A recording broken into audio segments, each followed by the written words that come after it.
Sebelumnya di Android Ravening, Kang Feng mendapatkan pelajaran berharga oleh Guru Feiwu, yakni tata cara pemurnian sebuah pil dan juga senjata untuk bertarung. Ya, meski terbilang gak terlalu banyak yang ia petik, dikarenakan Guru Feiwu sebenarnya bukanlah seorang guru yang bisa dikatakan memiliki segudang prestasi.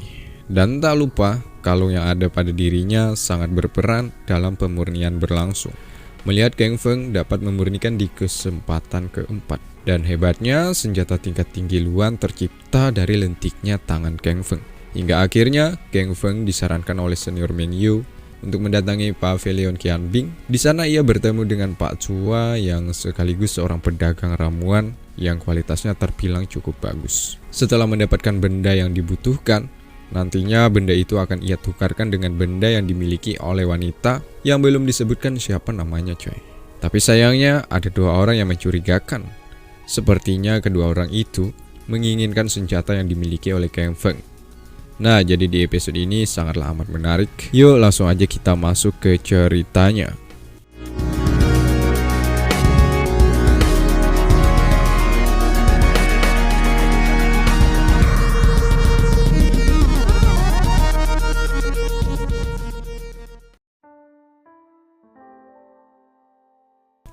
Hingga sangat jauh, kedua orang ini terus mengikuti Kang Feng. Kang Feng yang curiga sejenak berhenti dan mengatakan agar orang itu keluar.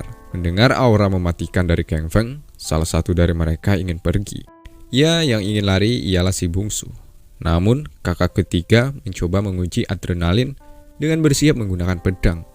Di sini sudah dapat digambarkan bahwa kakak ketiga hanya menunggu timing yang pas untuk menyerang Kang Feng dengan tujuan dapat merampok benda pusaka milik Kang Feng. Rupanya salah coy. Ternyata Kang Feng merasakan bahwa ada seorang wanita yang ingin menukarkan rumput biru terhadapnya. Ya, dialah wanita yang sempat ditolak oleh Pak Tua untuk membeli rumput biru saat di pasar. Alasan ditolak karena wanita ini mematok harga sangat murah. Begitupun Kang Feng, ia membeli rumput biru ini sengaja untuk ditukarkan dengan benda yang dimiliki oleh wanita tadi.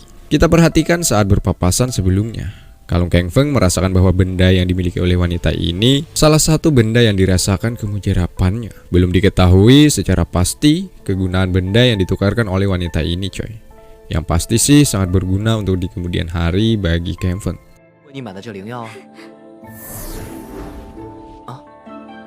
Singkatnya di pelelangan Hangku, beberapa benda berhasil terjual dengan harga yang fantastis. Bahkan sudah terjamin akan keselamatannya jika membawa pulang benda yang dibeli sampai ke rumah atau sekti coy. Karena kota Qianbing dikenal sebagai kota yang paling banyak perampok. Seperti halnya yang sudah-sudah ya kan. Kang Feng hampir saja dirampok oleh dua saudara yang belum diketahui dari mana mereka berasal. Dan kedua orang ini masih berusaha untuk menangkap Kang Feng. Mereka berdua menunggu sekaligus mengatur strategi bagaimana nantinya menangkap Kang Feng dengan mudah. 我去拍卖会的后门，要是发现骆霞宗那小子，咱们先跟上，到僻静处再动手。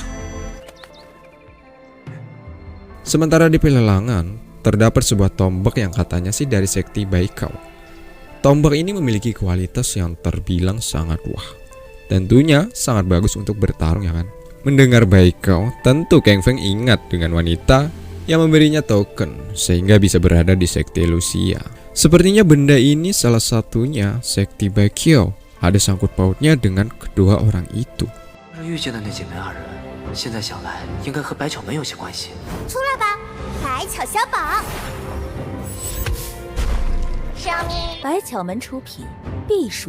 Singkat cerita, si Tuning mengabarkan bahwa dua benda milik Kang Feng terjual seharga 660 batu roh.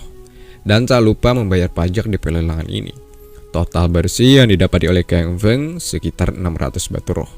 Ya, angka segitu pun sudah terbilang sangat mahal coy.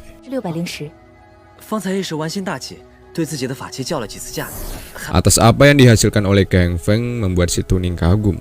Di mana sekte Lucia menciptakan bibit unggul seperti Kang Feng ini. Selain ganteng, juga pandai dalam pemurnian. Ya, bisa dikatakan Kang Feng adalah pemuda jenius yang jarang hidup di zaman sekarang. Nah, mulai sinilah kedekatan si Tuning dan Kang Feng terjalin. Sehingga Kang Feng sudah tak canggung lagi mengatakan bahwa ia menginginkan benda yang bernama pil Huang Qing. Tapi sayangnya si Tuning mengatakan bahwa benda tersebut tidak ada di pelelangan ini. Karena benda itu sangatlah dibutuhkan bagi si pemurni lainnya. Makanya benda yang diinginkan oleh Kang Feng tidak ada.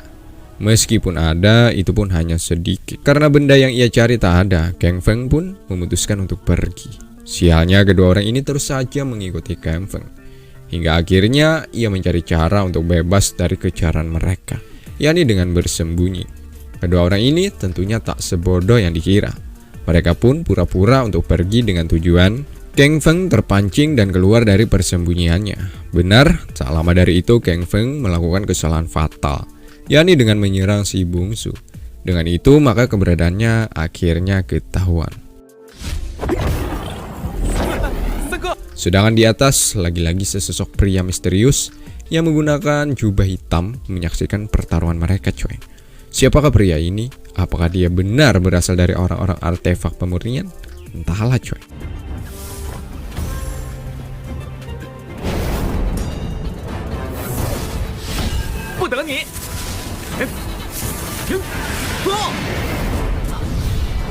Pada akhirnya perkelahian di antara mereka terjadi. Kang Feng yang menggunakan artefak tingkat tinggi saat bertarung membuat kedua orang ini semakin terobsesi untuk mengalahkan lalu merebut benda tersebut, ya kan?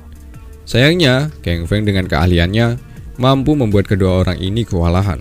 Seperti biasa, Kang Feng menggunakan elemen api yang sudah dipelajarinya. Apakah teknik yang digunakan Kang Feng ini berasal dari bantuan pria tertutup kain hitam tadi? Sepertinya, coy. Melihat dari segi tingkatan, sebenarnya kedua orang ini bisa dikatakan di atas Kang Feng. Tapi ketika di lapangan, Kang Feng dapat mengalahkan kedua orang ini.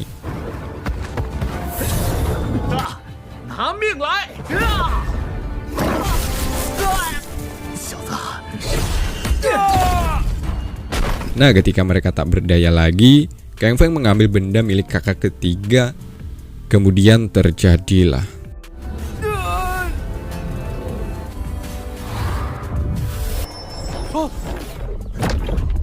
Dimana setelah diambilnya benda tersebut, nyawa kedua orang ini seperti tersedot oleh benda yang ada di tangan Kang Feng. Kemudian berakhir dengan kekalahan kedua orang ini. Di sana juga terdapat sebuah buku yang tertulis bahwa benda yang didapat oleh Kang Feng ini adalah benda pelahap jiwa. Sesuai dengan namanya, kedua jiwa orang ini dilahapnya begitu saja. Ketika di perjalanan, Kang Feng ingat rumah. Sepertinya ia berniat ingin pulang karena cukup lama ia berkelana agar menjadi pemuda yang kuat. Sementara di lain tempat, ada senior Meng Yu membunuh orang dengan cara yang begitu tragis. Sampai sini kita tahu betapa kuatnya senior Meng Yu ini. Sedangkan tujuannya kenapa membunuh orang dengan cara brutal masih belum dijelaskan, coy. Nanti jika ada alasannya, pastinya Mimin akan jelaskan, ya kan? Oke, lanjut.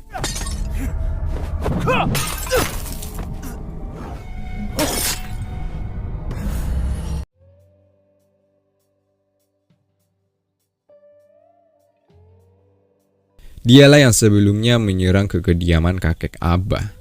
Tentu dendam di hari itu masih tersimpan dan tersusun rapi di benak Kang Feng, ya kan? Apalagi setelah melihat Zhang Dazu memperlakukan pribumi dengan cara tidak baik.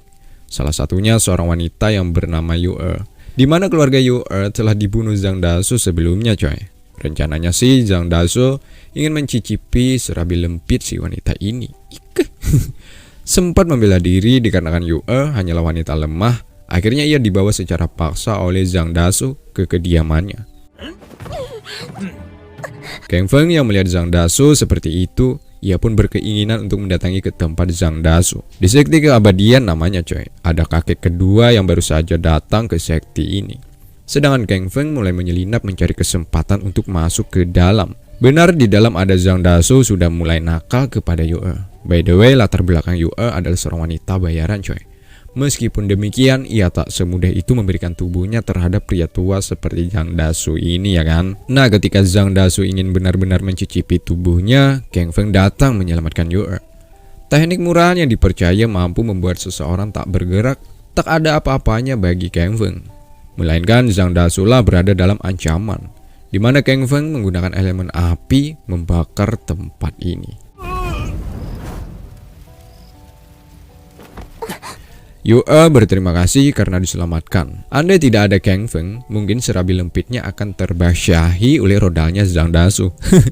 Maka dengan itu sebagai ucapan terima kasih, Yue akan membalas kebaikannya dengan memberikan kesempatan untuk Kang Feng mencicipi serabinya. Oh tidak, Kang Feng hanya ingin menolong orang kesusahan, bukan untuk mencari kesempatan dalam kesempitan, ya kan? Karena ditawari tak mau, akhirnya Yue pun pergi berpisah dengan Kang Feng. Kakak kedua mencoba memadamkan api kebakaran. Bukannya sampai padam, Kang Feng kembali mendatangi dan akan memberikan pelajaran terhadap kakak kedua ini. Kakak kedua memiliki kemampuan lebih hebat dari kakak pertama Zhang Dasu, coy. Hal itu dibuktikan perkelahian mereka bukan hanya di depan sekti, melainkan sampai ke tengah hutan. Di sini mereka saling adu mekanik menggunakan kemampuan yang dimiliki masing-masing. Hingga di mana kakak kedua dapat ia kalahkan. 小子挺能跑啊！小子修为比我低了好几层，我加了御空爆。Di sini lagi-lagi ia mendapatkan benda atas hasil pertarungan tadi, yakni sebuah buku yang mengatakan kakak kedua berlatih di sekte Fulin. Singkatnya Kang Feng pulang, di mana kakek Abba sudah memiliki rumah yang layak. Rumahnya lebih besar dari sebelumnya, ya kan? Namun Kang Feng mendengar suara wanita di dalam. Hatinya pun berkata untuk tidak mengganggu kakek Abba. Ia pun hanya meninggalkan bekal untuk kakek Abba. Sementara itu di hutan ada Yue berada dalam masalah, di mana ia seperti mendapatkan sebuah serangan dari orang misterius. Lalu tubuhnya dibawa terbang ke atas dan film pun bersambung.